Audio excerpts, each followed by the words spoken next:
बलकरण बरार का जन्म होता है फरवरी 1993 में पंजाब में। बाद में नाम लॉरेंस पड़ता है क्योंकि उसका स्किन कंप्लेक्शन बहुत ही गोरा था। Lawrence Bishnoi after British officer Henry Montgomery Lawrence, जो लॉरेंस स्कूल सनावर के फाउंडर भी थे। इनफैक्ट बलकरण खुद कॉन्वेंट स्कूल जाते थे, क्लास 8 में ही मोपेड चलाते थे, महंगे महंगे जूते पहनते थे। लेकिन उनके माता पिता ने यह ना सोचा होगा कि यह कॉन्वेंट स्कूल जाने वाला लॉरेंस एक दिन नए इंडिया का हिंदू डॉन बनेगा। गैंगस्टर की कहानी अक्सर नाइंसाफी, अत्याचार से शुरू होती है, लेकिन बलकरण की ऐसी कोई मजबूरी नहीं थी। खानदानी रईस है भाई साहब ये। अपने गांव में सबसे अमीर परिवार से 110 एकड़ जमीन, बीच में बड़ी सी कोठी। पिता हरियाणा पुलिस में कांस्टेबल रह चुके थे, बाद में खेती में वापस आ गए। कहा जाता है कि आज के डेट में भी 30-40 लाख रुपए पर ईयर परिवार लॉरेंस पर खर्च करती है while he is in jail. तो अगर लॉरेंस चाहता तो वो आराम से अपनी जिंदगी गुजार सकता था, लेकिन ऐसा नहीं हुआ। उसके पीछे दो कारण हैं, प्यार और पॉलिटिक्स। कहा जाता है कि स्कूल में ही उसे अपने क्लासमेट पर क्रश था। क्रश प्यार में बदलता है जब दोनों डीएवी कॉलेज चंडीगढ़ में दाखिला लेते हैं। लेकिन हैप्पीली एवर आफ्टर कहानी में दखलंदाजी देती है पॉलिटिक्स। डीएवी कॉलेज में ही लॉरेंस स्टूडेंट पॉलिटिक्स में डूब जाते हैं। पढ़ाई में तो वैसे में भी कोई दिलचस्पी नहीं थी और बाजुओं में ताकत बहुत ज्यादा थी। लॉरेंस ने स्थापना की student organisation of Punjab university, SOUP की, और उद्देश्य यह था कि वो स्टूडेंट यूनियन प्रेसिडेंट का इलेक्शन जीते। लेकिन ऐसा हुआ नहीं। लॉरेंस का गुस्सा फिर बढ़ जाता है और उसने पिस्टल उठा लिया कॉलेज में अपना दबदबा बनाने के लिए। अगले साल फिर से इलेक्शन और इस बार और घमासान लड़ाई बिश्नोई ग्रुप और राइवल कैंप के बीच में। कहा जाता है कि बिश्नोई के राइवल्स ने इस बार उसकी गर्लफ्रेंड को टारगेट किया, उसे जलाकर मार डाला। बिश्नोई ने इस बात का तो बदला लिया ही, लेकिन यहीं से शुरुआत होती है उसकी एंट्री की into the world of crime. ये वही टाइम होता है जब लॉरेंस पहली बार जेल में भी जाते हैं। स्टूडेंट पॉलिटिक्स के चलते लॉरेंस राइवल कैंडिडेट के मैनेजर की कार को धू धू आग लगा देते हैं। बिश्नोई जेल जाता है और वहां मिलता है रंजीत डुपला से, आर्म्स सप्लायर जो आज यूएसए में ट्रांसपोर्ट का बिजनेस कर रहा है। जेल में जाना, वहां कॉन्टैक्ट्स बढ़ाना और हार्डकोर हो जाना, लॉरेंस की यह लाइफ स्टोरी यहीं से उसकी शुरुआत होती है। डीएवी कॉलेज तक बात पॉलिटिक्स और स्टूडेंट वायलेंस तक थी। पंजाब यूनिवर्सिटी में अब मिलता है एडवांस डिग्री इन क्राइम। शुरुआत होती है गोल्डी बरार के साथ मुलाकात से। दोनों एक दूसरे की संगति में क्रिमिनल एक्टिविटीज को अंजाम देते हैं। कहते हैं कॉलेज में आप अपनी सबसे घनिष्ठ मित्रता बनाते हैं। लॉरेंस के साथ भी कुछ ऐसा ही हुआ। गोल्डी बरार के साथ साथ संपत नेहरा, वीरेंद्र प्रताप सिंह AKA काला राणा एंड अमनदीप मुल्तानी, ये सारे दोस्त बिश्नोई गैंग के की मेंबर्स बाद में जाकर बनते हैं। पंजाब यूनिवर्सिटी से LLB डिग्री लेने के इमीडिएटली बाद लॉरेंस डॉक्टरेट हासिल करने में बिजी हो जाते हैं। डॉक्टरेट क्राइम की दुनिया में उनका क्रिमिनल एम्पायर खूब तरक्की करने लगता है। लिकर ट्रैफिकिंग, आर्म्स स्मगलिंग, दूसरे क्रिमिनल्स को प्रोटेक्शन देना। उसके बाद बिश्नोई गैंग ने एक्सटॉर्शन का अच्छा खासा बिजनेस जमा लिया था। उसके निशाने पर liquor mafia, Punjabi singers, influential लोग। लॉरेंस को जेल बाय द वे उसके क्रिमिनल एम्पायर की वजह से नहीं हुई, पॉलिटिक्स की वजह से हुई। 2013 में अपने ग्रेजुएशन के बाद भी वो पंजाब यूनिवर्सिटी पॉलिटिक्स में डूबे रहे। अपने कैंडिडेट को प्रेसिडेंट के पोस्ट के लिए खड़ा किया, लेकिन गोडसे स्टाइल में बिश्नोई गैंग ने सोचा अगर राइवल कैंडिडेट ही ना हो तो फिर इलेक्शन जीतना कितना आसान हो जाएगा। तो राइवल नॉमिनी को मार डाला गया और लॉरेंस और उसके एसोसिएट्स भाग निकले। लेकिन 2014 में राजस्थान पुलिस ने उसे पकड़ लिया। 2014 में वो जेल जाता है। उसके बाद आज तक बाहर नहीं आता। आइडियली कहानी यही खत्म हो जानी चाहिए थी लेकिन ये रियल लाइफ इंडियन क्राइम है मेरे दोस्त। बॉलीवुड में आज तक ऐसा स्क्रिप्ट भी ना बना हो। अब इतना कुछ होने के बाद लेकिन सुनने में आ रहा है कि लॉरेंस बिश्नोई के लाइफ के ऊपर अब एक वेब सीरीज जरूर बनेगी। लेकिन क्या वेब सीरीज इस बात पर फोकस करेगा कि बिश्नोई ने आज तक जो साम्राज्य खड़ा किया है, इतना बड़ा कि कनाडा सरकार उसका नाम ले रही है, वो उसने हाई सिक्योरिटी जेल में रहने के बावजूद किया है। इसका मतलब यह है या तो सरकार 10 साल से बेबस है, लाचार है उसे रोकने के लिए, या फिर सरकार खुद ही गैंगस्टर एक्सटॉर्शनिस्ट लॉरेंस बिश्नोई के साथ मिलकर बहुत कुछ क्राइम को अंजाम दे रही है। 2018 में लॉरेंस बिश्नोई सुर्खियों में आते हैं जब सलमान खान को मार डालने का प्रण लेते हैं मीडिया के सामने, अपने लाइफ का मिशन उसे बना लेते हैं। क्यों? क्योंकि जब लॉरेंस 5 साल के थे तब सलमान ने 1998 में एलिजेडली 2 ब्लैक बक्स को मारा था। बिश्नोई समाज ब्लैक बक्स को पवित्र मानती है, अपने गुरु का रीइंकार्नेशन मानती है, उसे बचाना उनका धर्म होता है। यह बात तो समझ में आती है। लेकिन आज खुद बिश्नोई समाज लॉरेंस से थोड़ी दूरी ही रखती है। साथ ही साथ यह बात भी सामने आती है कि पिछले 10 सालों में ही पोचर्स ने 100 से ज्यादा, ऑफिशियल आंकड़े बता रहा हूं, 100 से ज्यादा ब्लैक बक्स मार डाले। लेकिन बिश्नोई समाज का रक्षक लॉरेंस ऐसे पोचर्स के पीछे नहीं पड़ता है, सिर्फ सलमान खान के पीछे पड़ा हुआ है। ऐसा क्यों? जवाब है क्लाउट और पैसा।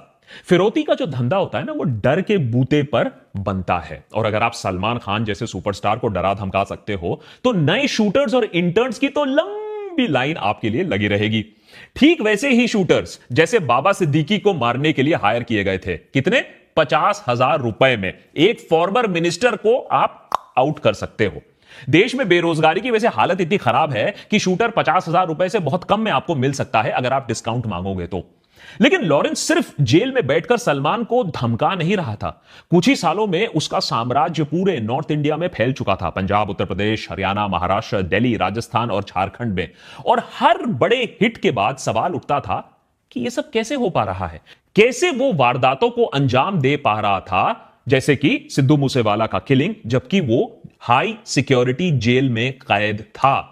लॉरेंस और उसकी आर्मी के पास कुछ अहम हथियार हैं। पहला बड़ा हथियार बिश्नोई गैंग का है एनोनिमिटी। गैंग का एक मेंबर उसके ऊपर के बॉस के अलावा किसी और को नहीं जानता है। अगर एक हिट होने वाला है तो दूसरे मेंबर कौन है किसी को नहीं मालूम। अगर 3 शूटर हैं एक ऑपरेशन में तो अक्सर ऐसा भी बोला जाता है कि दूसरा शूटर कौन है किसी को पता नहीं चलता। इसका लॉजिक यह है कि अगर एक शूटर पकड़ा भी गया तो दूसरे बिल्कुल सेफ रहेंगे।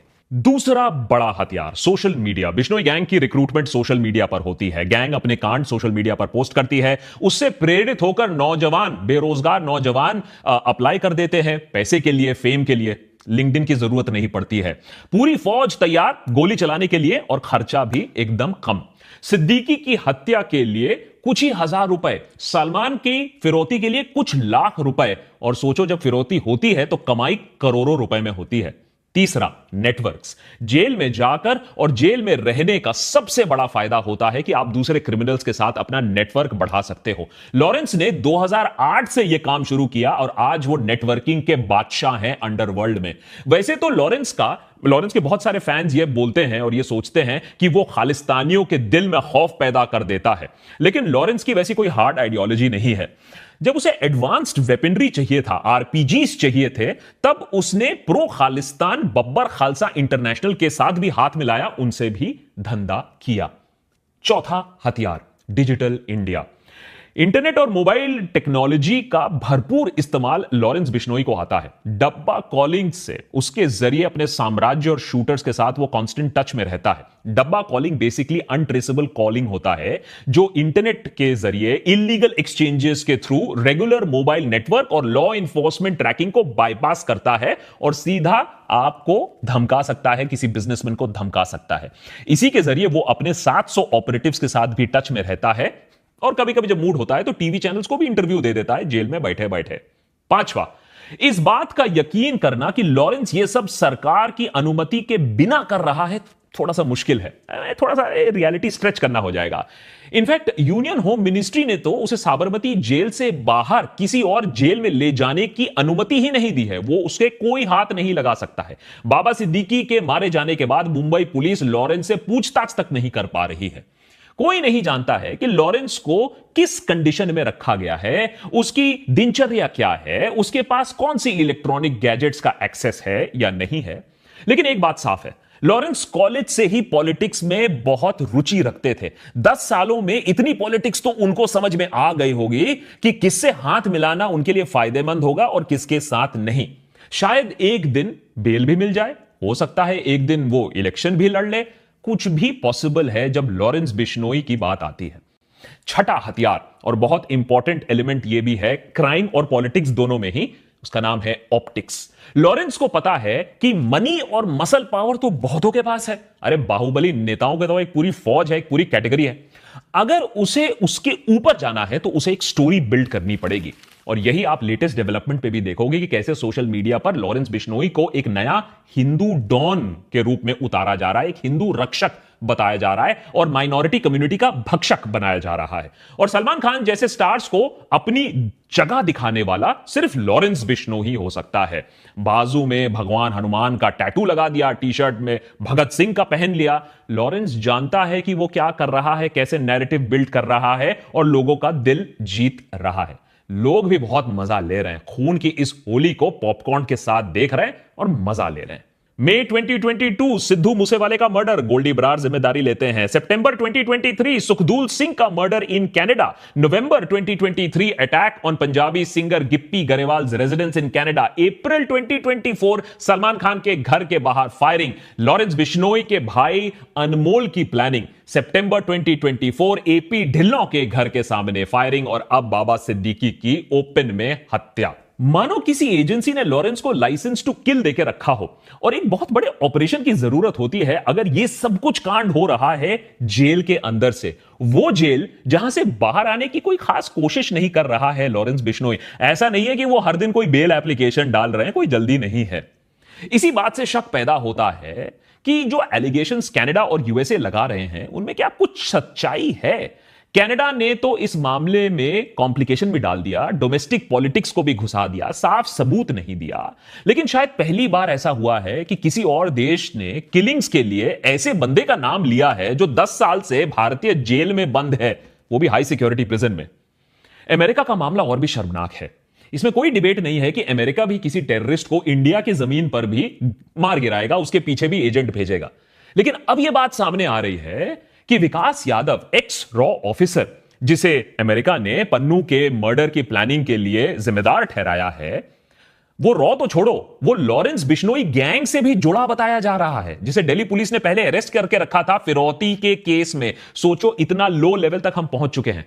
सवाल तो यह उठना चाहिए कि लॉरेंस के तार क्या इंटेलिजेंस एजेंसीज के साथ इतने गहरे तरीके से जुड़े हुए हैं? वो ऑर्डर्स किससे ले रहा है? या ये कोई रोग ऑपरेशन है?